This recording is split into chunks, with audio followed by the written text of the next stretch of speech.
কি বন্ধুরা, কেমন আছো? শুনলাম তোমরা নাকি আজকাল ভালো নেই। তোমরা বারবার আমাকে প্রশ্ন করছো যে কিভাবে মানসিকভাবে শক্তিশালী হতে পারি বা মানসিকভাবে শক্তিশালী হওয়ার জন্য কিছু উপায় বলতে। তাহলে বন্ধুরা, আজকে এই ভিডিওটা তোমাদের জন্য। মানসিকভাবে শক্তিশালী হওয়া কিন্তু একটু গুরুত্বপূর্ণ গুণ।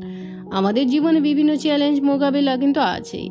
আমি তোমাদের মানসিকভাবে শক্তিশালী হওয়ার জন্য 10টি কিছু উপায় বলবো।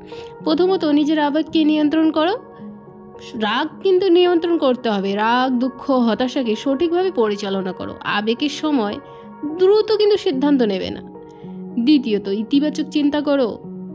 ইতিবাচক দিকগুলোকে নিয়ে ভাবো। প্রতিদিন নিজেকে উৎসাহিত করো এবং ইতিবাচক বক্তব্য বলো। তৃতীয়ত, নিজেকে সীমাবদ্ধতা মেনে আপন শক্তি এবং দুর্বলতার চিনতে শেখো। সেগুলি নিয়ে কাজ করো এবং উন্নতির জন্য ধৈর্য করো। চতুর্থত, পরিকল্পনা করো।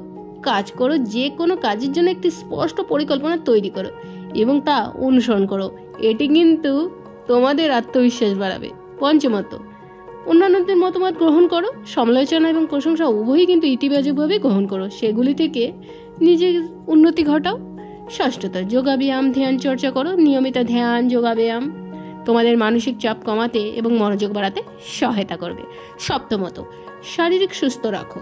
মানসিক সুস্থ শারীরিক সুস্থতার সঙ্গেই সম্পর্কিত। সঠিক খাদ্যাভ্যাস, নিয়মিত ব্যায়াম, পর্যাপ্ত ঘুম নিশ্চিন্ত করুন। সময়কে মূল্য দাও। অষ্টমত, সময় ব্যবস্থাপনার দক্ষ হও।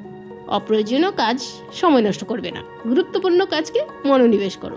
নবমত, চ্যালেঞ্জ গ্রহণ করো। জীবনে ছোট বড় চ্যালেঞ্জগুলোকে গ্রহণ করো।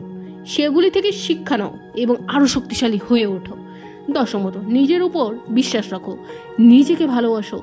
নিজের সামর্থ্যের উপর বিশ্বাস রাখো। আত্মবিশ্বাসী আমাদের মানসিকভাবে শক্তিশালী হতে কিন্তু সাহায্য করে।